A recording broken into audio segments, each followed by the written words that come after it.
How's it going, y'all? Back here with a new goddamn video. Let's get right down to it. The Eagles are on an intense search to find their next offensive coordinator because they have to. I mean, this has to get fixed quickly. In terms of how it ended this year, and how it ended in 2023. Knowing that we hired from within, you know the whole ordeal. This has to get fixed. And as you can see in the list, over there, they are interviewing everyone. I mean, everyone under the sun. Now, we all want the Mike McDaniels, the Brian Dabolls, the Cliff Kingsbury, Todd Monken, which I think is not a possibility now because the Giants just hired John Harbaugh, so we're out of that mix possibly. But they're interviewing guys like, for example, Mike Kafka. And people are saying, oh, Mike Kafka. I'm like, I don't think it's that bad of a hire. Funny, I actually wanted him as offensive coordinator or some capacity. I think he was quarterback coach of the Chiefs at the time. Back when we had Doug Peterson, we're looking for a guy and whatnot. But he showed himself this year. If you remember, he was offensive coordinator for the Giants. When they fired Brian Daboll, he took over as the interim head coach. And those offenses actually looked pretty damn good. They were doing stuff with Jameis Winston out there and a little bit with Dart. So I like it. And I'm not saying hire him. I'm just saying they're weighing all their options, and they have to weigh all their options because I get bringing in the most high, named guy, blah, blah, blah, but this is the risk we run once again. Now, listen, there is some names where I go, I don't know about that. Like that, what's his name, Josh Gazard guy, whatever, they just interviewed today. I'm like, whoa. He is just like Kevin Patullo in terms of only 1 year experience calling plays. He just got fired, but his team was top 5 in passing offense. Ours was damn 20th. But I digress. It could have been the wrong thing. There's certain guys we're all looking at, and we're just exploding because it's not who we want. I think the Eagles are going to get it right. But they have to get it right. They have to, because I'm telling you, man, listen, I'm not the one saying, fire this guy or hire this guy or hire, do this, do that, do that. I don't want no one losing their jobs. But I'm just giving my honest opinion. If they don't get this right with the offensive coordinator and miss millions and millions and millions of dollars, maybe $500 million, whatever it is, offense does not perform again, the coach is out of here. Nick Sirianni's fired. I mean, it's just that simple. I mean, especially with all these reports coming out now, and you hear about how he was almost fired last year when we started 2-2 and we had the bye week. That he was almost fired. I'm like, wow, I know us fans were saying, fire him, what does he do? Fire him. But I didn't know Jeffrey Lurie was actually considering it, but he was. And he had to make a lot of changes, they said. Massive changes. And he did. Because Lane Johnson came banging on his door, tap, tap, and said, hey, let's run the goddamn ball. And next thing you know, we went on to be the best rushing offense in the league. Barkley had one of the best running back seasons ever. You get the history, the history, won the Super Bowl. If this fails again, if they're changing these coordinators, he's out of here. There's no doubt about it in my mind. Also, this every year having to change coordinators because you have a head coach who was hired he was an offensive coordinator for the Colts in Nick Sirianni. He was hired to be that offensive guru, a guy who can call the plays. He's a head coach who's a CEO coach. Usually CEO coaches are like John Harbaugh, who's a special team coach, or they're defensive-minded guys like McDermott or whoever just got fired, whatever. Mike Tomlin, you know the deal. He's on the offensive side of the ball, but he can't contribute. He doesn't know how to call plays. He can design some plays, but he doesn't know how to call them. He tried doing his first year, if you remember. Didn't work so well. So you're handicapped because you got a guy who's an offensive-minded guru guy. They said was a guru, but he don't know how to do it. So you have to rely on these offensive coordinators every year. Now, the issue with hiring a Mike McDaniels or hiring a Brian Daboll, actually, and Cliff Kingsbury, and these big names, you're probably going to have them for this year. And if the team is good, I mean, they go back to the Super Bowl winning, or they even get to the Super Bowl or to the NFC Championship or division round, but the offense looks good like it did in 2022 or 24, he's gone. He's getting a head coaching job like that. I mean, look at Mike McDaniel. He's already getting interviewed for head coaching jobs right now. Look at Brian Daboll. He just got off the Tennessee Titans interview, even though they just hired Robert Saleh as head coach, but still, he's getting head coach interviews as well. So these guys are still coveted around the league somewhat. And they take a year off, come here, ball out, offense balls out, they're gone after that. And what do you do there? Once again, try to find another coordinator. You're stuck in this forever-ending cycle So I understand at the same time, they know the problem. Lurie knows the problem. Howie knows the problem.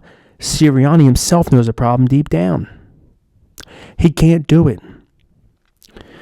And Jeffrey doesn't want to be, trigger happy and just fucking fire the guy. He just won the Super Bowl. That's the only reason he's still here. Which he should be. He won a Super Bowl last year. So they're looking extensively at these names, and they should, because there's some names like, for example, the Mike Kafka, the Jim Bob Cooter. He's an interesting one. Everyone's like flipping out about not these big names, how these big names. Davis Webb, they interviewed as well, blah, blah, blah.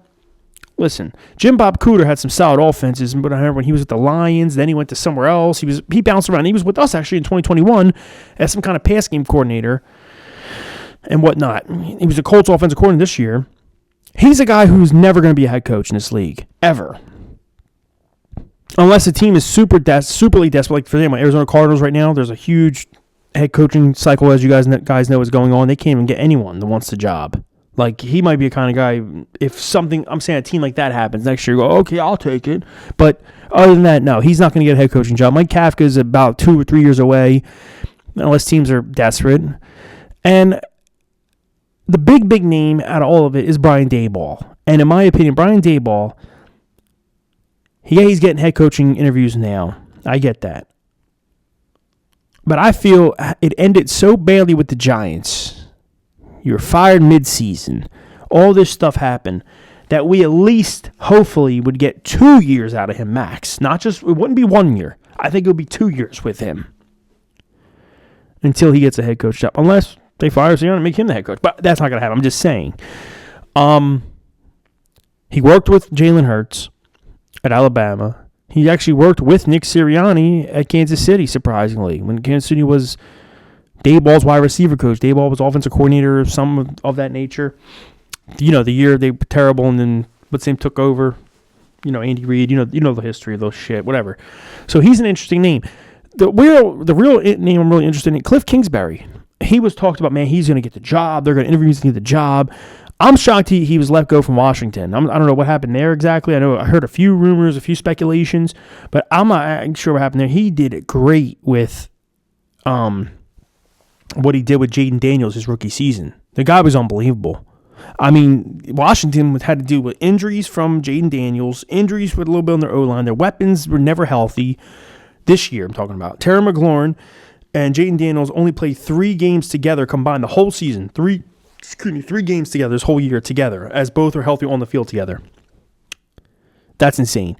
And he actually had Marcus Mariota looking damn good, too. There was a couple games. Marcus Mariota looked good. He did. Hell, he actually looked good against us until he got hurt. He was looking decent. Mariota had some great games. This amazing Denver defense. He had like 300-something yards passing, took them to overtime. Lost, but still. Cliff Kingsbury's a guy who I would hire like tomorrow. But they're not even interviewing him. I don't understand it, because if you remember back in 2024 when they ended up hiring Kellen Moore, they interviewed Cliff Kingsbury. They interviewed him. I haven't seen anything on the radar about them interviewing him, from what I understand. All I heard was they're going to. He's high on the board, but they're not doing it. I don't understand. And he's not getting any head coach interests, you know what I mean? So I don't know what the deal is. Now, the one issue we will deal with is this. There's head coaching jobs left and right now. Like Sean McDermott just got fired. So Brian Daboll could be the coach there. Or it could be a reversal. Joe Brady is now an offensive coordinator that is available to become an offensive coordinator for another team. Because if they want to blow the whole staff out, he's going to be available, and I would bring him in. Like, seriously, that's what I'm trying to say. Like, there's 8 openings now, or there was 9. Now there's 8 openings, a head coach. A head coach comes in, they also have to fill in coordinators. Unless they have hand-picked guys. Like I said, I think John Harbaugh is going to bring in Todd Monken. That's like automatic almost. So I wouldn't worry about him. I'm worried about losing out to Mike McDaniels. The only reason why is because Robert Saleh just got the head coaching job of the Titans. Literally like an hour ago. Yeah, like an hour ago. Like 1 a.m. it was when it happened. I could see Mike McDaniels, unless he don't get it, if the Ravens don't make him head coach, or Cleveland doesn't, or whoever he interviewed with, I could see him with his ties with Robert Saleh going down there with Cam Ward, turn that offense around, and doing his thing down there. I can definitely see it. So we ran into an issue this year where we might have to settle for Kafka or Jim Bob Cooter or Davis Webb or whoever, some of these Zach Robinson, which I'm not interested in at all. I'm really not. But listen, the list might not look sexy in terms of names. That's the thing. We might have to settle for a guy who, like I said, isn't going to leave right away for a head coaching job. See, Kellen Moore has been around the league for a long time. That's why we lost him. He was here, and, you get the deal. He was with Dallas for a while. He was already getting head coaching interviews when he was with Dallas, when he was only like 30-something years old. You get the point. Comes here, makes it ball even more, he gets a head coaching job. And Shane Steichen, same thing, was around a little bit, had real good success here, now head coach of the Colts, blah, blah, blah. It sucks we have to go through this, and other teams really don't. If they have an offensive play, like I said, head coach who can call plays or knows offense pretty well, they don't have to deal with this. Now, the other side of this is also Jalen Hurts. He has to perform this year. He performed solid this year. He did. Like, what do you have? 28 touchdowns, 30 touchdowns, something total, and only 6 interceptions. Really would have only had 2 if he didn't throw 4 picks that one game. That's good stats, but he needs to perform. And the offense has to get guys open. There has to be a guy open. There has to be something. There has to be windows. This has got to be a modern offense. Because if he underperforms as well, who knows what happens there? I'm not trying to look that far ahead. I personally think in my heart, knowing this team went to 2 Super Bowls in 3 years. Yeah, 2 Super Bowls in 3 years. Won 1, lost 1. Wild card lost, and this year wild card lost. So 4 years they've been to 2 Super Bowls. They get the right offensive coordinator in here, and they're able to keep this together. I'm talking about AJ stays. We'll see how this offseason goes. But if he stays, if they convince him to stay, they keep the core guys they have, I think they can do something with this. And the O-line comes back healthy, I think they can do something with this group because they've done it. They just need a good play caller, a good offensive play caller who will bring the best out of Hurts, who will, coach him hard, and will get us back on track. But this has to be fixed. Howie, Lori, they all know because Sirianni job's on the line, man. If this does not work out this year, he's gone, bro. There's no way they're going to deal with this again where we got to hire another guy and fire another guy. Patullo was the dumbest thing they ever did. I tried to believe it because they won the Super Bowl, and I tried to give them the benefit of the doubt. I said, maybe there's something there. I was dead wrong. I said, he's been here for 4 or 5 years and I learned something, but there's an art to calling plays offensively. There's an art form. It's the hardest position. You would say it's maybe the hardest coaching job in the NFL because it's literally takes everything. Like, it's not just I know plays, I design plays, let's call them. It's when to call them, in the situation, the timing, the where you're at, you get the deal. But Tua never had any experience, and you gave him a Super Bowl roster. I still can't believe that shit. Gave him the keys to a Super Bowl roster. We're trying to repeat as champs, and that's what happens. But off that topic, let's go Birds, Flyers, Fly. You guys comment on your thoughts. How do you guys feel? I was excited about this search. We were interviewing everyone under the sun, but I am getting a little worried now because more jobs are getting open as head coaches. More guys are getting fired every day as head coaches. And I'm starting to think like, damn, they better hire somebody quickly because these 8, 9 openings, they get head coaches. One of them might be McDaniels, one might be Daboll. We don't know. They need staff. And they're going to hire, coordinators and defensive coordinators. So we got to figure it out, man. Let's go Birds, Flyers, Fly. Like I said, I was very interested in the big names, and I still am. I still want those big names. I want to turn this around and win it quickly. We win 1 Super Bowl or something maybe next year or whatever, and then we lose the guy, whatever, and we'll see. But we'll see how it goes. If you're not, listen, I know some names are not intriguing or they're whatever. Don't worry. Go Birds, Flyers, Fly. You guys comment on your thoughts. Who you guys think we need? How do you guys feel? Who's your favorites? I like Daboll. I told you there's a plenty of guys. I like Jim Bob Cooter. I like most of them. Not all of them, but decent amount. Go Birds. Peace.